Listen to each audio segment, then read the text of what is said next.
우리 옆에 계신 분들과 인사 나누겠습니다. 사랑하고 축복합니다 하고 인사 나누겠습니다. 사랑합니다. 축복합니다. 네, 사랑하고 축복합니다. 네, 사랑하고 축복합니다.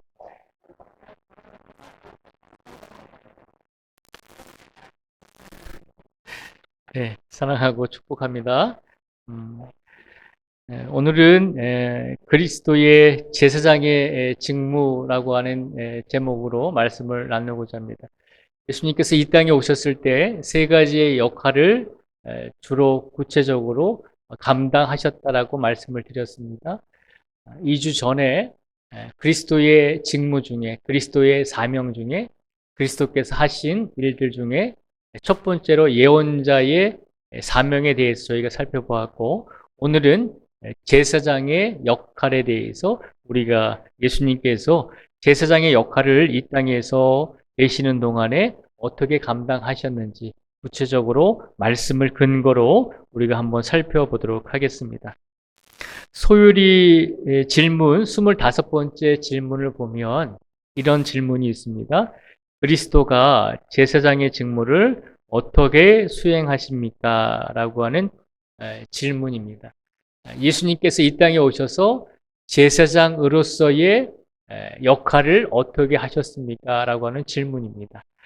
소율이 질문 25번째 질문이 이런 질문인데요.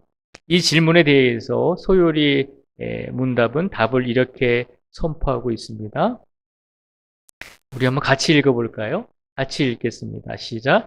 그리스도가 제사장의 직무를 수행하심은 하나님의 공의를 만족시키고 우리를 하나님과 화해시키기 위하여 단번에 자신을 희생의 제물로 바치신 일과 우리를 위하여 계속 중재하심으로써 하십니다. 아멘. 이 질문이 이거였잖아요. 그리스도가 제사장의 직무를 어떻게 수행하십니까? 라고 하는 질문이었습니다. 예수님께서 이 땅에 오셔서 제사장으로서의 역할을 어떻게 하셨습니까? 라고 하는 질문에 소요리 문답은 답을 어떻게 주고 있냐면요. 그리스도가 제사장의 직무를 수행하심은 하나님의 공의를 만족시키고 라고 먼저 말하고 있습니다. 예수님께서 이 땅에 오셔서 제사장으로서의 역할을 감당하셨는데, 그런데 그 제사장으로서의 역할을 감당하신 이유는 하나님의 공의를 만족시키시려고 제사장의 역할을 감당하셨다는 거예요. 하나님의 공의라고 하는 것은 쉽게 말하면 하나님의 뜻을 이루시려고 예수님께서 제사장의 역할을 이 땅에 오셔서 또한 감당하셨다는 겁니다. 하나님의 뜻과 계획을 이루시기 위해서 예언자의 역할을 감당하셨을 뿐만 아니라 제사장의 역할을 또한 감당하셨다는 거예요. 제사장은 어떤 역할을 하죠?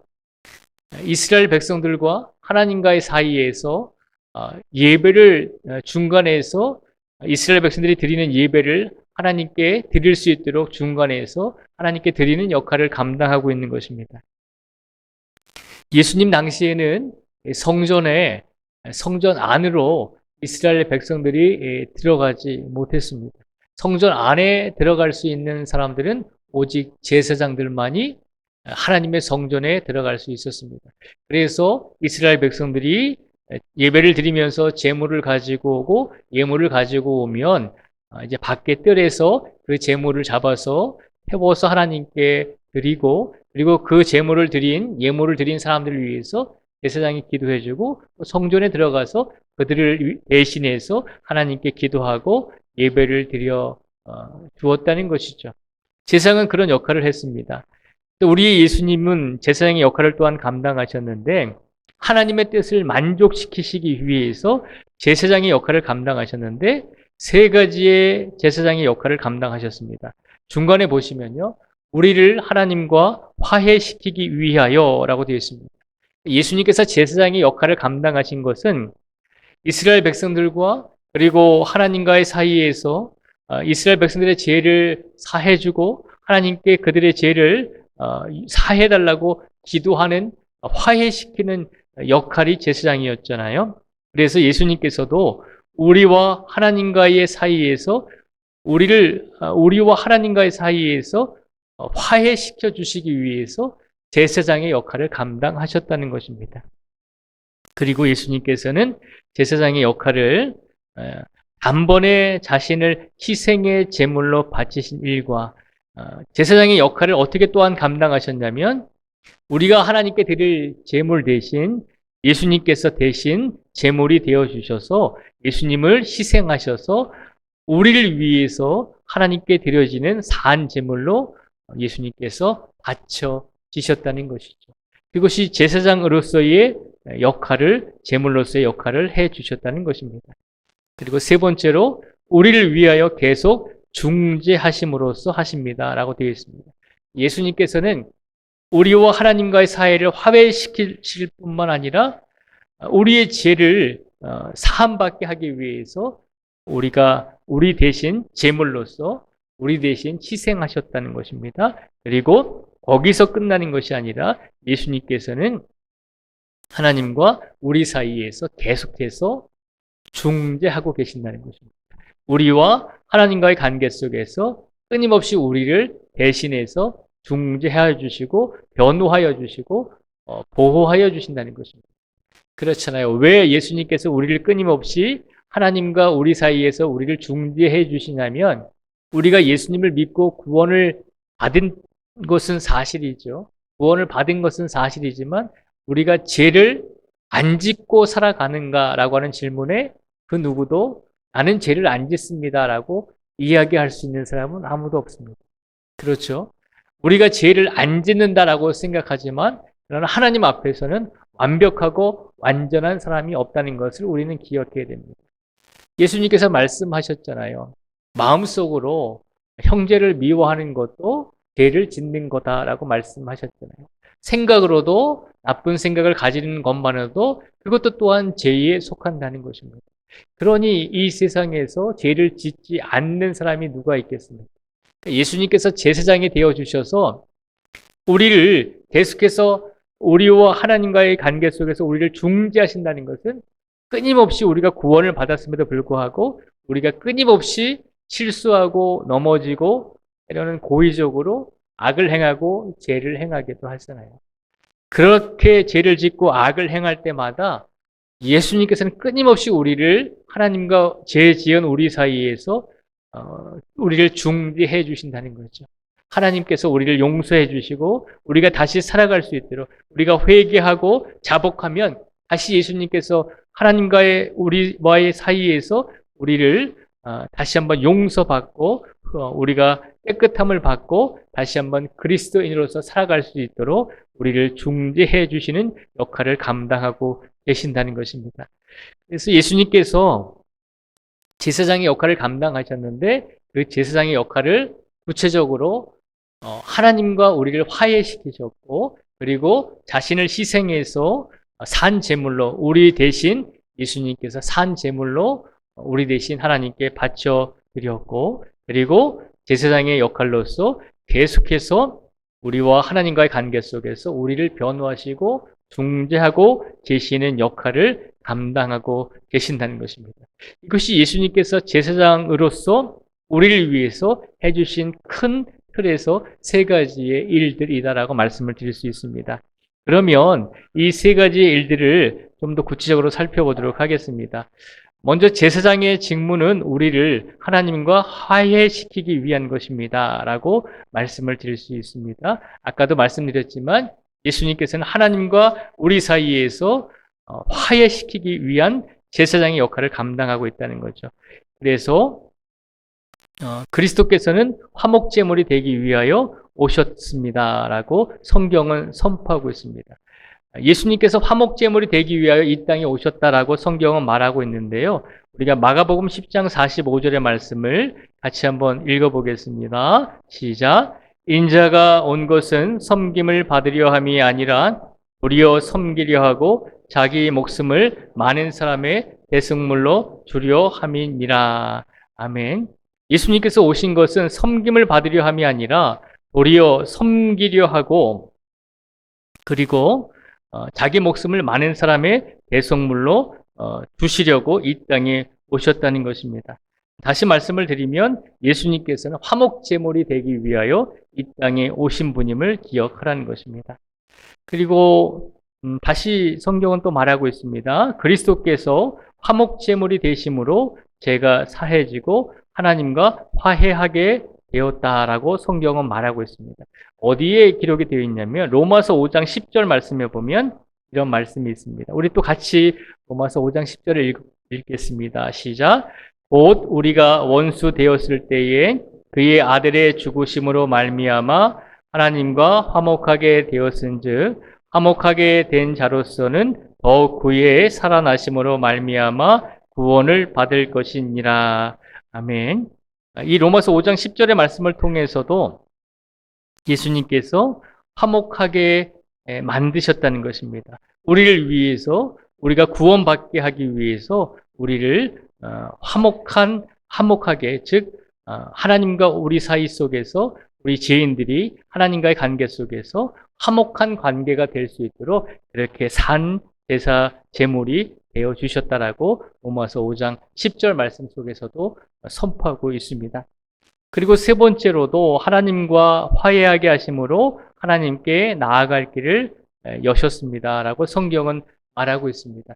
에베소서 2장 14절 말씀을 저희가 같이 읽겠습니다. 시작. 그는 우리의 화평이신지라 둘로 하나를 만드사 원수된 것 그 중간에 막힌 담을 자기 육체로 하시고. 아멘.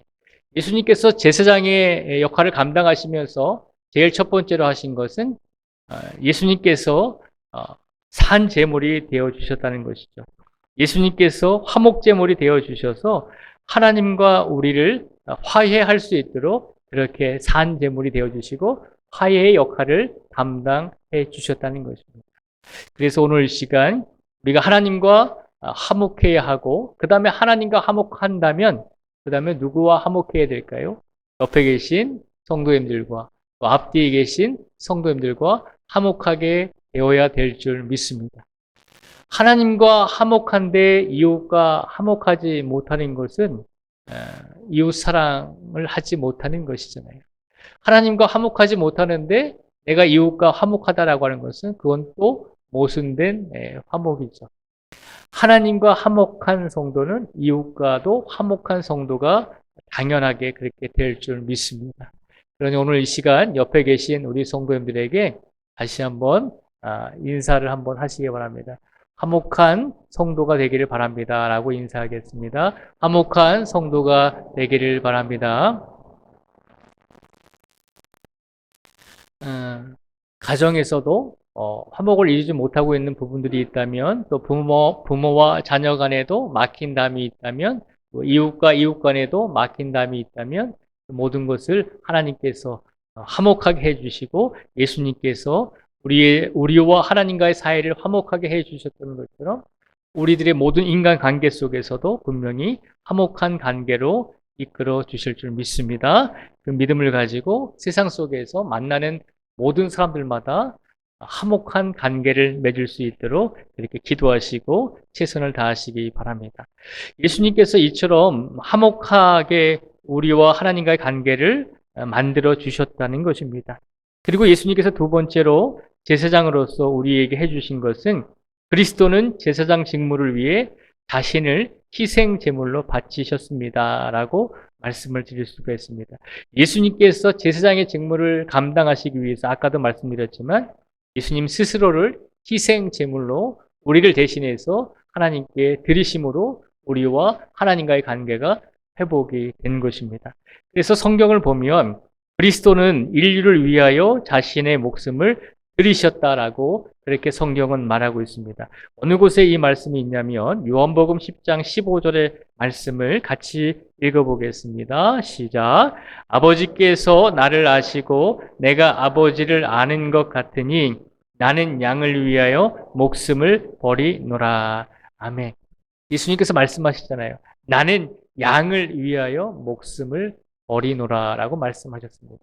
이 말씀대로 이 요한복음 10장 15절의 말씀은 예수님께서 살아계실 때 말씀하신 거거든요. 나는 양을 위하여 목숨을 버린다라고 말씀하셨습니다. 그리고 우리가 그 결과를 분명히 알고 있잖아요. 예수님께서 살아계셨을 때 이 말씀을 분명히 하셨고 분명히 말씀하신 대로 십자가에 달려서 우리를 대신해서 헌신하시고 희생하셨잖아요. 요한복음 10장 15절의 이 말씀대로 예수님께서는 분명히 자신의 생명을 버리심으로 우리를 위해서 희생해 주셨다는 것을 우리는 기억해야 합니다. 그래서 예수님께서는 희생하심으로 제사장의 역할을 감당하셨다는 것을 우리가 확신하며 고백해야 할 줄 믿습니다. 또한 성경은 예수 그리스도의 희생은 영원하고 온전하시다라고 성경은 말하고 있습니다. 예수 그리스도의 희생은 단 한 번의 희생이지만 그걸로 끝나는 것이 아니라 그 한 번의 희생이 그 당시에만 그 희생이 끝나는 것이 아니라 그 단번의 희생으로 인해서 예수님을 믿고 그리스도인으로서 살아가야 될 모든 사람들에게 영원히 그 희생이 적용이 되게 되었다는 것이죠.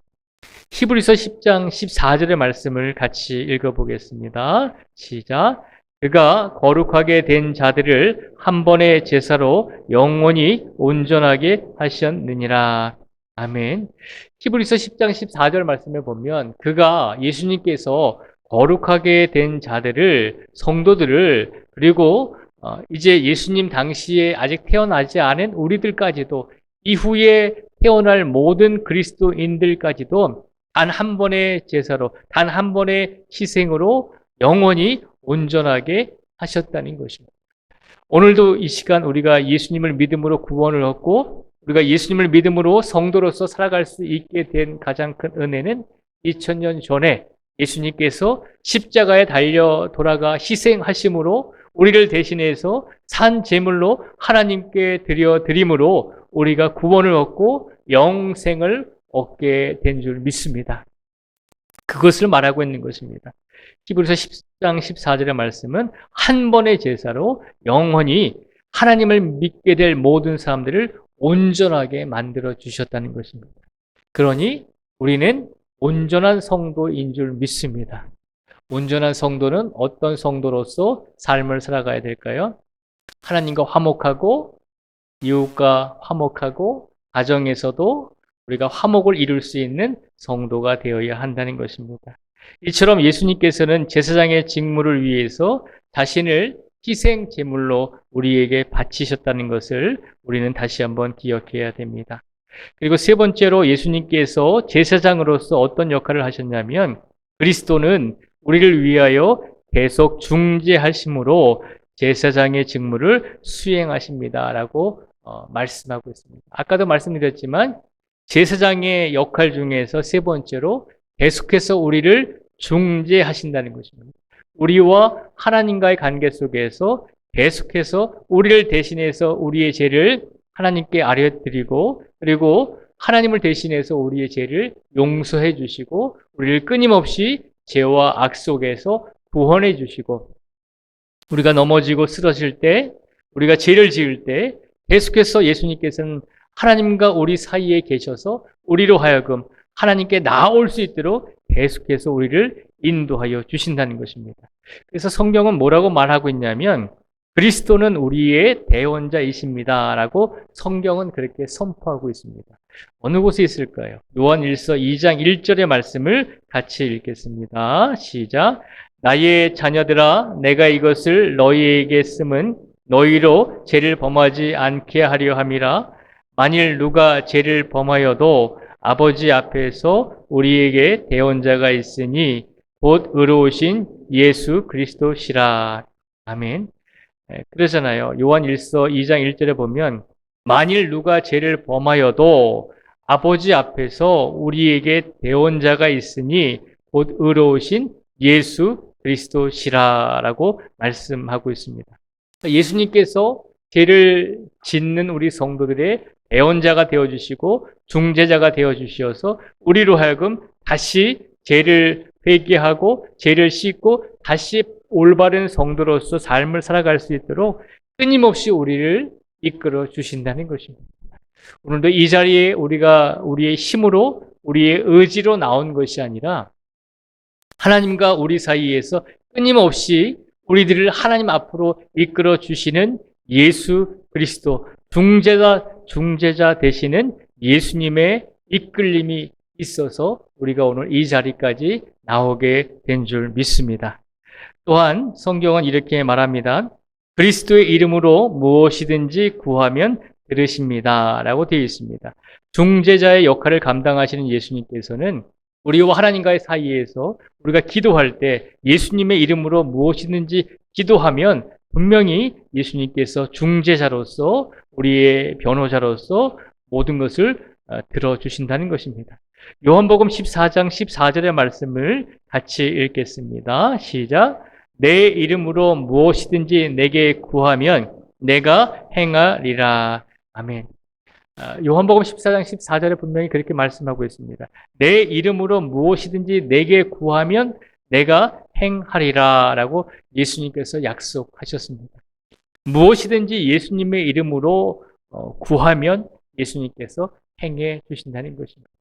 오늘 이 자리에 우리 성도님들의 마음속에 예수님께 간구하고 바라는 것들이 있지 않습니까? 그 모든 것을 예수님의 이름으로 구하시고 예수님의 이름으로 간구하시고 예수님의 이름으로 울부짖을 수 있는 우리 모두가 되기를 축복을 드립니다. 분명한 것은 예수님께서 분명히 우리에게 응답해 주신다라고 약속을 하셨습니다. 우리가 그 예수님의 말씀을 믿고 확신하면서 기도해야 될 줄 믿습니다. 어렸을 때, 아주 어렸을 때죠. 아주 어렸을 때 기도라고 하는 것이 예수님께서 무엇이든지 예수님의 이름으로 구하면 응답을 주신다라고 하는 그런 말씀을 듣고 아주 어렸을 때, 초등학교 저학년 때죠. 그런 기도를 드린 적이 있습니다. 사과가 하나 있었거든요. 사과를 하나 옆에 놓고 기도했어요. 하나님, 예수님, 이 사과가 2개가 되게 해주세요. 그렇게 간절하게 기도했습니다. 기도하고 눈을 떴더니 어떻게 됐을까요? 사과가 그대로 하나가 있었습니다. 그래서 왜 내 기도를 안 들어주시나 라고 생각을 했습니다. 그런데 이게 말씀이 틀린가? 어린 마음에 좀 그런 생각이 들었습니다. 조금 있다가 좀 며칠 지나고 나서 어느 분이 이제 저희 집에 오셔서 이제 저희 부모님과 저희 가족들 먹으라고 이제 과일을 사가지고 오셨는데 사과를 한 보따리 사가지고 오셨어요. 그래서 하나가 아니라 몇십 가가 돼서 정말 원 없이 사과를 먹었던 적이 있습니다. 가만히 생각해 보면 하나님께서 예수님께서 예수님의 이름으로 구하면 무엇이든지 행해 주시고 무엇이든지 응답해 주신다고 약속을 하셨습니다.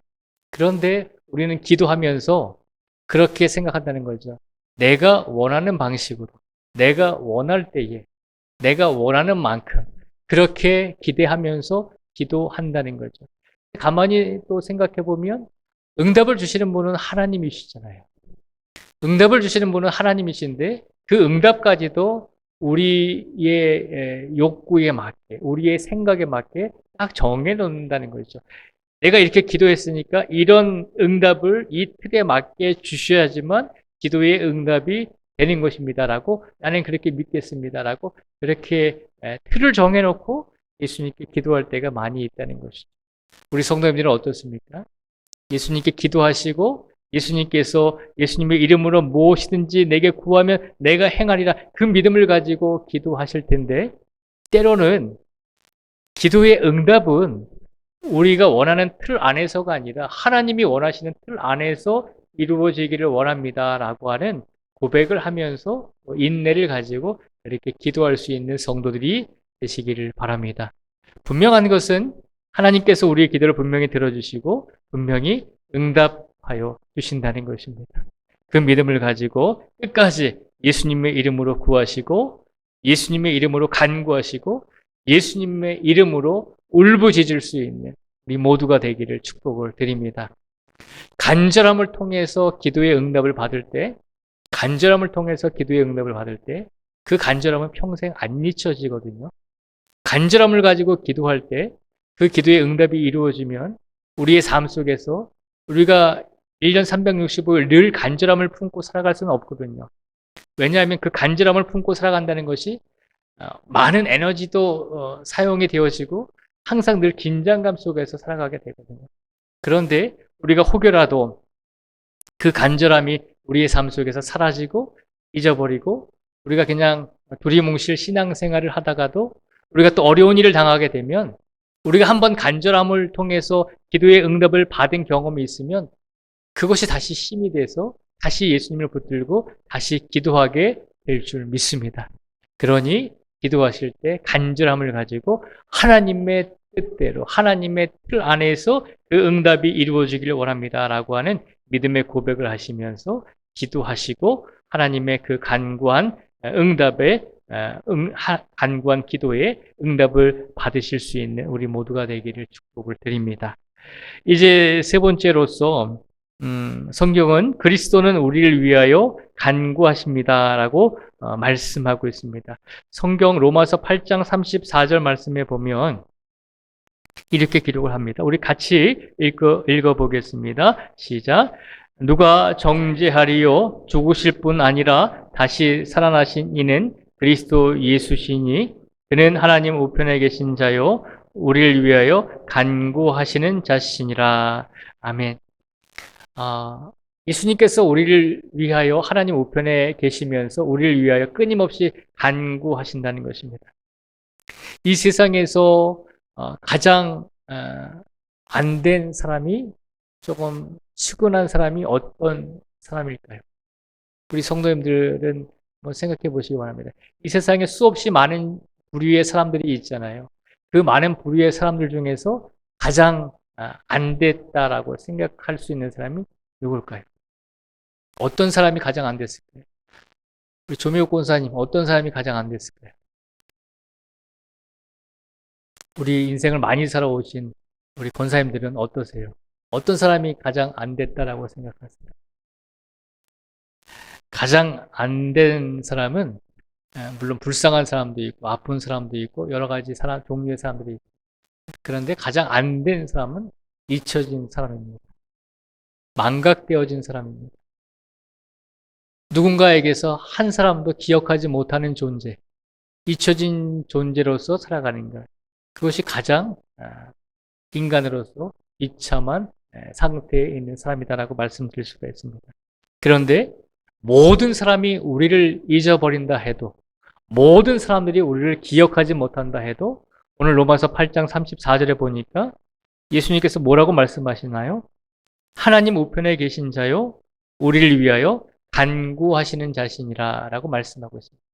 세상 모든 사람들이 우리를 잊어버리고 외면하고 우리를 기억하지 못할지라도 분명한 것은 예수님께서 우리를 절대 잊지 아니하시고 하나님 우편에 계시면서 우리를 위해서 늘 하나님께 간구하고 계시다는 것입니다.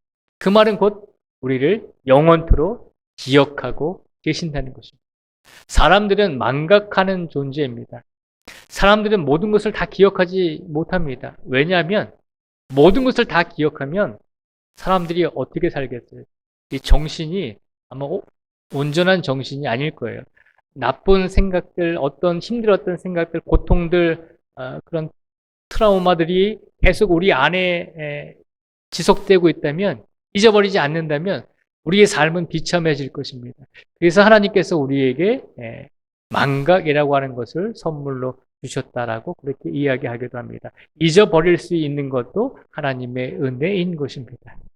그런데 세상 사람들이 우리를 다 잊을지라도 부모님들이 연로해지셔서 우리를 잊어버리실 때도 있잖아요.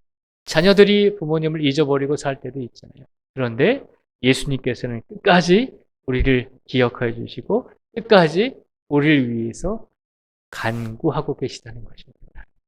그렇기 때문에 예수님께서는 우리의 대원자가 되시고 우리의 중재자가 되시고 우리를 위해서 늘 간구하고 계시다는 것입니다. 그래서 예수님은 오늘 말씀을 다시 한번 요약을 해드리면 그리스도가 예수님께서 제사장의 직무를 어떻게 수행하십니까? 라고 하는 질문에 예수님께서는 우리를 하나님과 화해시키기 위하여 단번에 자신을 희생의 제물로 바치신 일과 우리를 위하여 계속 중재하심으로써 하십니다. 예수님께서는 끊임없이 우리를 위해서 우리와 하나님과의 관계 속에서 끊임없이 화해의 자로서 살아가고 계시고 끊임없이 우리를 위해서 자신을 희생의 제물로 바쳐주셨고 그리고 거기서 끝나는 것이 아니라 우리를 끊임없이 영원토록 기억하시면서 하나님과 우리 사이에서 우리를 대신해서 우리를 중재하고 계시는 역할을 감당하고 계신다는 것입니다. 그래서 이 세 가지의 역할, 화해시키시고 제물로 예수님께서 드리시고 우리를 중재하시는 이 역할을 예수님의 제사장의 역할이다라고 그렇게 성경은 고백을 하고 있는 것입니다.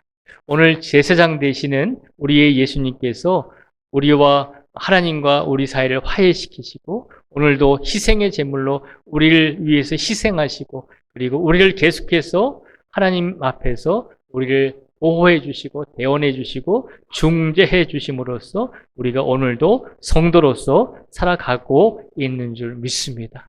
이 예수님의 은혜와 사랑을 잊지 마시고 이 예수님의 역할을 잊지 마시고 오늘도 제사장의 역할로서 우리를 지켜주시고 함께해 주신 그 예수님께 모든 영광과 모든 감사를 돌릴 수 있는 우리 모두가 되시기를 주님의 이름으로 축복을 드립니다. 이 시간 기도하겠습니다.